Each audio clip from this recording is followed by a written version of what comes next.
nung makasama ka. Nung Yes. araw, iniidolo lamang kita, hindi ko alam na ngayon, abot kamay na namin. Tama. Siya lamang ang bituin na talagang ang paa niya hanggang ngayon nakasahid sa lupa. Napaka-humble ni Miss Between Escalante. Palapaan natin si Miss Between Escalante, mga kababayan. Between Escalante, the Stellar Diva! Yes. Ma'am Between, gusto ko lamang, gusto ko lamang pong matanong kayo. Normally po kasi doon sa mga singers, sila po, nakilala sila pag sumasali sila sa mga singing contest, nananalo po sila po nagiging champion, then nagiging singer. Pero kayo, bilang ka na lamang naging isang bituin, bilang nagdingding bilang isang bituin, paano mo ba nagawa yun? At paano ba nagsimula? Pwede pakita-slate muna sa Arabic? فطبعا زي ما قلت لكم الفنانة المشهورة معنا الآنسة بتوين إسكالانتي أحد الفنانات المشهورة عندنا بالفلبين. فسؤال لزميل مار، في كثير من الفنانات المشهورات عندنا في الفلبين، ايش الشيء اللي يميز الآنسة بتوين إسكالانتي؟ So paano po kayo nagsimula? Ang totoo po, hindi po ako sumali ng contest. Nagsimula po ako sa teatro. Dahil meron po talagang tradisyon ang mga Pilipino na magpalabas. Nandyan po yan sa sarsuela natin. And other than po our hero OFWs, isa pong magandang import din po natin ay ang ating mga theater performers. Tulad po ni Lea Salonga, ni Rachel Ango, ang lahat ho ng nag-debut ng Miss Saigon, and those who continue to do plays everywhere in the world, like Here Lies Love with an all Asian or almost Filipino cast. So, dun po talaga ako nagsimula sa teatro.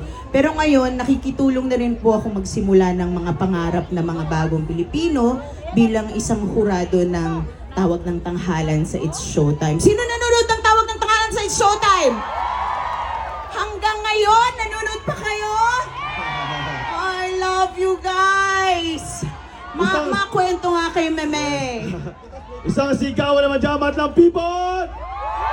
If you're ready, say yes! Alright. Tama yun, no? Totoo yun, no? Si Miss Between Escalante nag-umpisa sa teatro mula nung 90s pa. Alam niyo ba yung birthday ni Miss Between Escalante? Wag, Ano yan? walang laglagan, Sino walang yan? ganyan, Eman. Eman, sandali. Walang, Preno. Walang Basta year. na lang, kapanahunan ko siya. Walang yun naman. Okay. Inunahan ko na kayo eh. Ako lang nagbansag sa akin ng bilang Tita of Manila. Huwag niyo na ako ilaglag sa edad ko. Dahil Sino dapat naman? mamamasko ako dito sa mga ninong at ninang ko. Pagtingin ko, ako na ang ninang nila. Sino yung mga fans dito ni Between Escalante? Yay! Okay, pinanganak siya noong April 23. Tama ba, Miss Between? Yes. Okay. Ang year ay 2003. Wag na. Bawal magsinungaling. Bawal. Okay, meron pa akong trivia. May baon ako, syempre. Alam niyo ba na ang song interpretation ni Miss Between Escalante na paano na noong year 2000, iyon ay nanalo ng second prize? Tama ba? Di ko alam yun. Yung sa Himig. Nagulat ako. Yes, tama. Thank you sa Hindi, Metropop. Yes, sa Metropop Metropop, Festival. oo. At Yes. nanalo din siya ng 2002 sa Himig Handog. Himig Handog. Para naman sa kanta na Kung Ako Na Lang Sana. Oo. Alright? Napanood ko yun. Napanood nyo ba yun, di ba? Lahat kami pinapanood namin dito Composed yun. by Soc Villanueva. At mula noon, talaga naman nagdingning siya na nagdingning hanggang sa tumayag ang kanyang pagkislap. Hanggang sa siya na ang tinitingala nating Between Escalante, but very humble until now. Yan. Okay. Namangha si Miss Betty. Pwede ba i-presente mo na sa Arabic yung ating... بتوين إسكالانتي بدأت مش كمغنية فقط، بدأت كعرض في المسرح من 1990 وصارت من أعظم المغنيات عندنا. زي ما قلت لكم قدمت عروض مو بس في الفلبين، كمان قدمت عروض دوليا. فlet's give a big applause to Miss بتوين إسكالانتي. Oh, Yes, sige. let's make some noise, everyone. Oh, sige. Do you want more? Muli natin pakinggan ang Stellar Diva, Miss Between Escalante! Nakainom na ako. Magkwentuhan na tayo tungkol sa pagkain.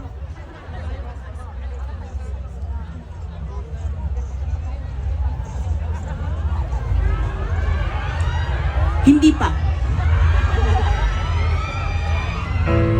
Halos araw-araw sa tapat ng aming bahay, mayroong isang babaeng lagi nang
ay mainam na gamot sa mga taong laging nanlalambot.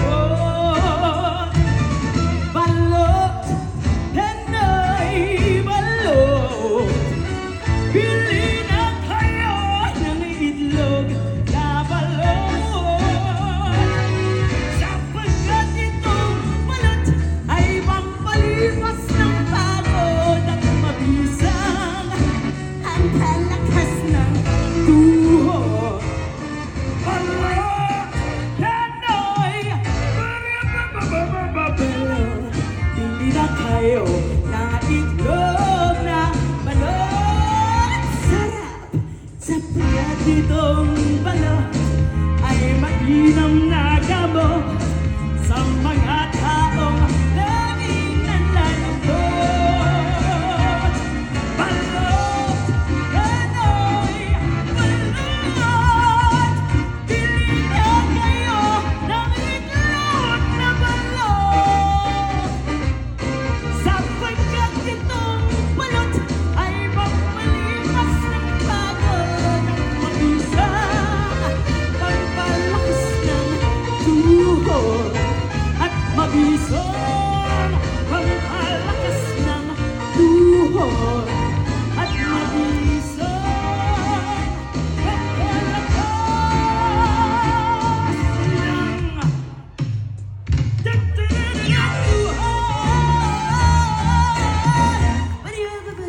pampalakas ng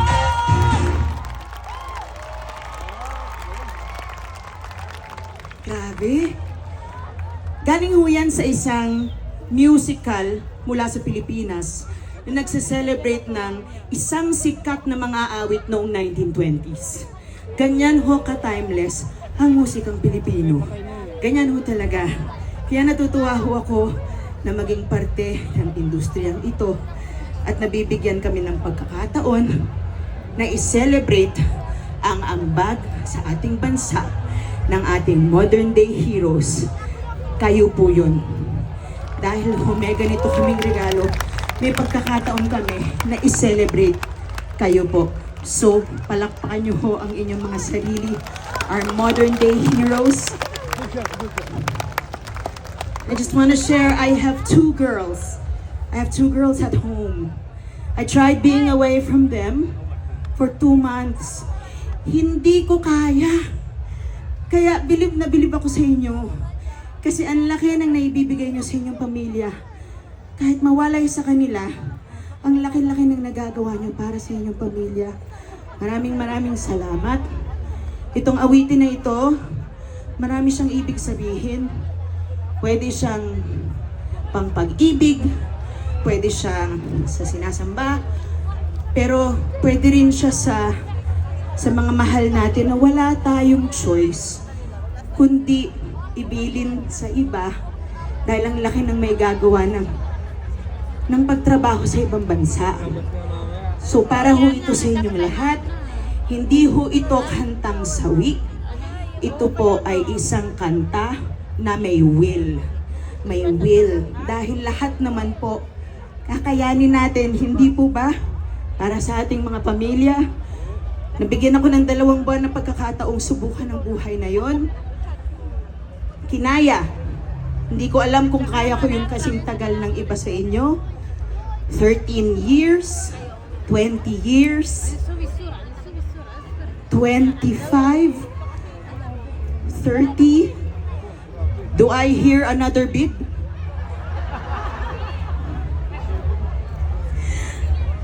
25, 30.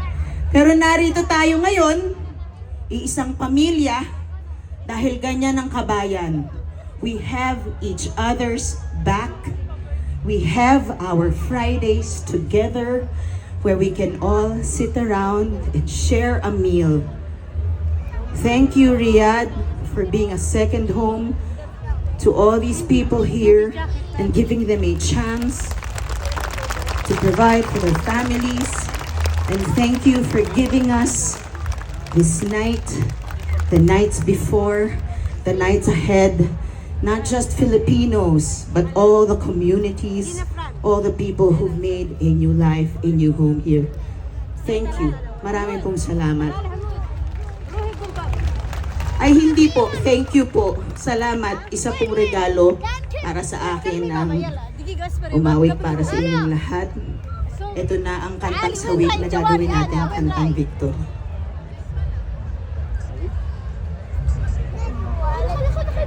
اشقول بابا يلا روح تلا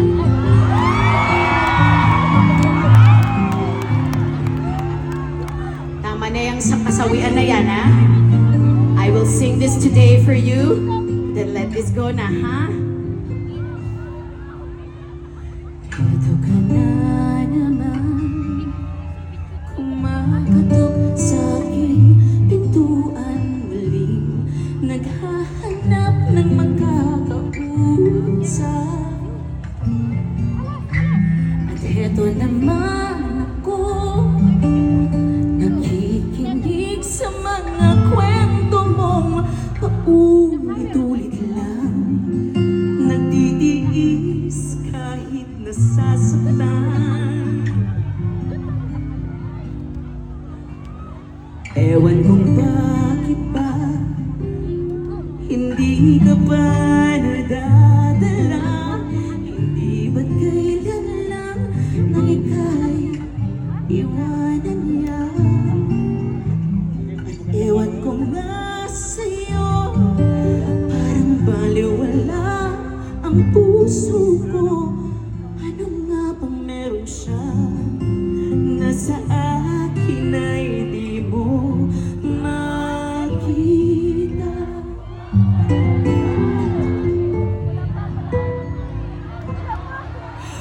Kung ako di ka na muling mag-iisa, di ka na muling luluha pa.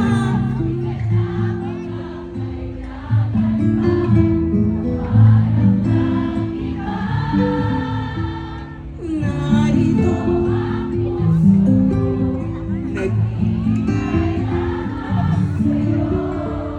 Nandito na ako.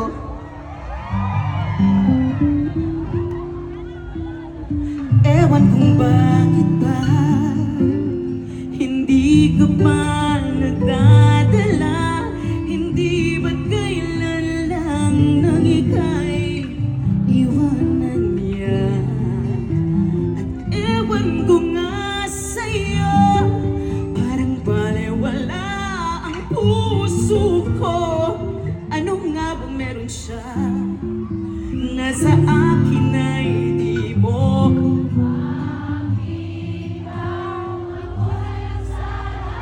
follow the rules. Kung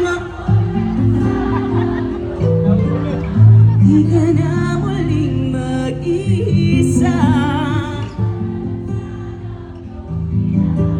di ka na muling luluha pa, di ka na mangangailangan pang humanap ng iba.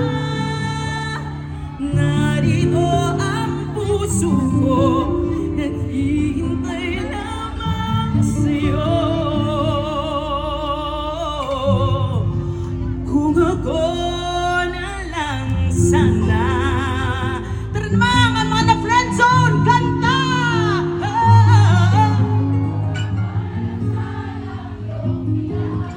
Di ka na muling mag-iisa, kung ako na lang sana ang iyong minahal. Di ka na muling luluha pa, di ka na mangangailangan pang humanap ng iba. Narito ang puso ko, naghihintay lamang sa'yo. Kung ako na lang sana.